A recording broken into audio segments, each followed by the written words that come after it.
What's good, my fellow masters? How goes the QP farming? Going well, I hope. As the final part of the Las Vegas Rerun main quest has been released, I'm sure many of you are now in the midst of clearing the last handful of remaining missions. Which brings us to the challenge quest of the event. Once you've completed the main quest line and mission 100, the challenge quest will unlock. But only if you also have cleared Solomon. Clearing the CQ for the first time will award the usual 1 crystallized lore.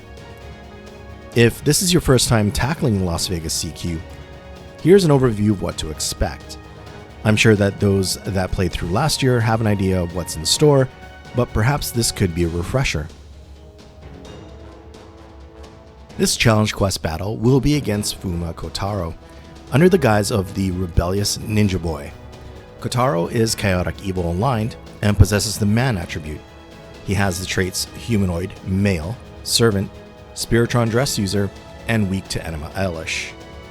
As you can see here, Kotaro will have 3 HP bars of 700k, 850k, and 1 million HP respectively. His normal skill set features a debuff to attack and critical star drop rate for all enemies lasting for 3 turns, a 1-turn evade and a critical rate increase that can be applied to an ally, and a decrease to debuff resistance for all enemies that last for 1 turn. To go along with those, Kotaro also has a special skill that increases the star gather rate for a single enemy by 3000% for 1 turn, but also stuns said enemy for 1 turn, thereby making those stars useless. He tends to use this skill more frequently when the number of crit stars present is high. Lastly, Kotaro has a passive skill that allows him to deal an extra 50% damage to targets that have been afflicted with the Confusion status, which is an effect from his NP.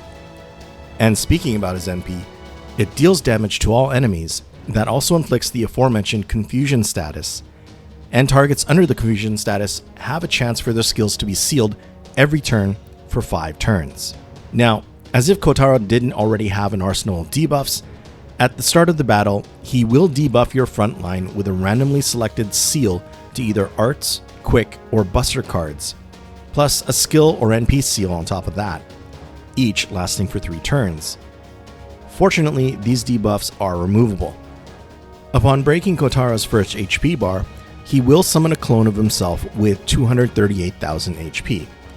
This clone will have all of Kotaro's regular skills, the same AoE NP that inflicts confusion, plus a special skill that increases the NP gauge of his allies by 1. Be mindful of this, as the clone can use this special skill immediately upon being summoned, possibly leading to an earlier than expected NP from Kotaro. Breaking Kotaro's second HP bar will trigger a 2-time buff nullification and max HP down of 3000 on all of your party members, including the back line, and another clone will be summoned if the first one was defeated.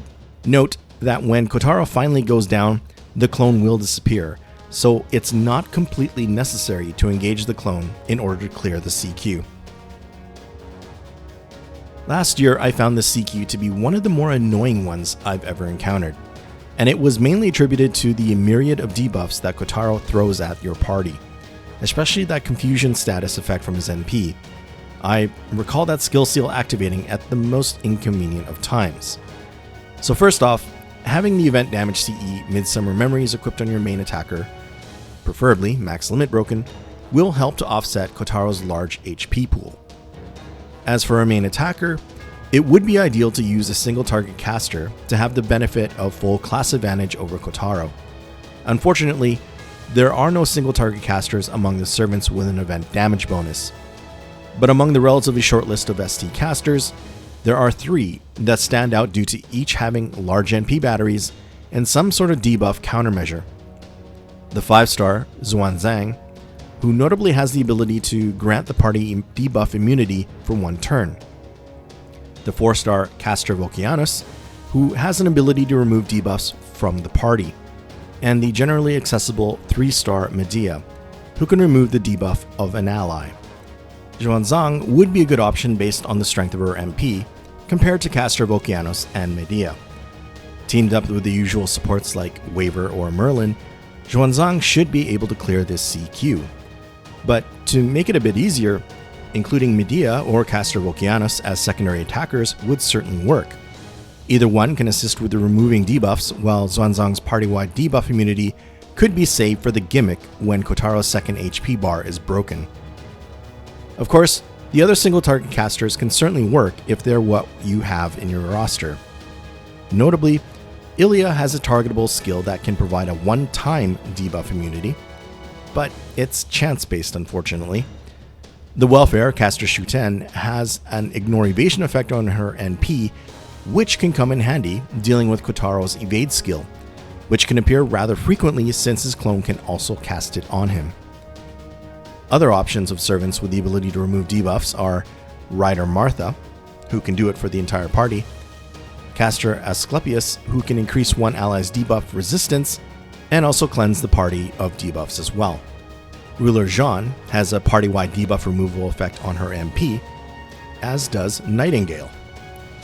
There is also the considerably more accessible options of the Welfare 4-star Moon Cancer Bibi and the 2-star assassin Charles Henry Sanson.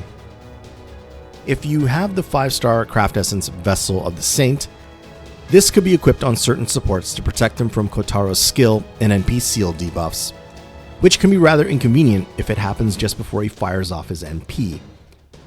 Now, what if you just started relatively recently and don't have any of those single target casters I mentioned? Normally, I would suggest using either a single target alter ego or Berserker as an alternative, but those are likely not available either. So under these circumstances, my suggestion would be to put your newly acquired MP5 Saber Hokusai to use. She may be neutral to Assassin Kotaro, but Saber Hokusai should be fairly effective thanks to her default 100% damage bonus, plus the other 200% from the MLB Midsummer Memories CE.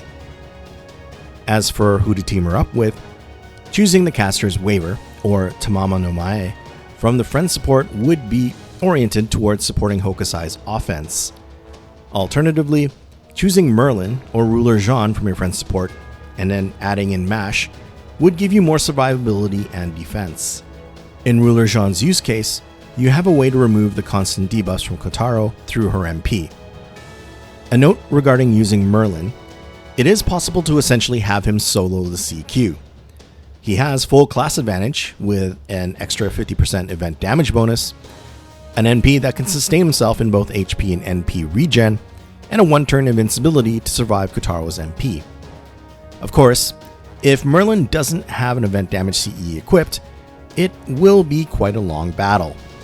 But what I'm trying to get at is if you use a support Merlin along with your Saber Hokusai, then hopefully the battle will progress faster than if it was just Merlin by himself. All the better if you luck out and find a Merlin equipped with an MLB Midsummer Memories CE. There is an issue of having some sort of debuff removal though. It is possible to grind it out and fight through all the debuffs, but all it takes is just one badly timed skill seal or MP seal to ruin your attempt. So if you don't have any servant options with debuff removal, then at the very least there is the Atlas Institute Mystic Code. Not only does it have a targetable debuff removal, but also a targetable one-turn invincibility and skill cooldown reduction as well. So those are my thoughts on this particular challenge quest. Obviously, I did not cover every potential servant combination, but rather just some specific servants I felt had some unique advantages in this CQ. The key points are to choose a main attacker that is your most effective option, whether that be Alter Ego Meltrillis, Caster Shuten Doji, or Saber Hokusai for those just starting out. And then have some way of dealing with all the debuffs, either with someone like Rider Martha, Caster Medea, or simply just by the Atlas Institute Mystic Code. Well, hopefully this is enough info to take on the Rebellious Ninja Boy. Let me know in the comments who you plan to use in this CQ. And please hit that like button if you enjoyed the video, found it helpful, or both. Many thanks for watching, and until the next one.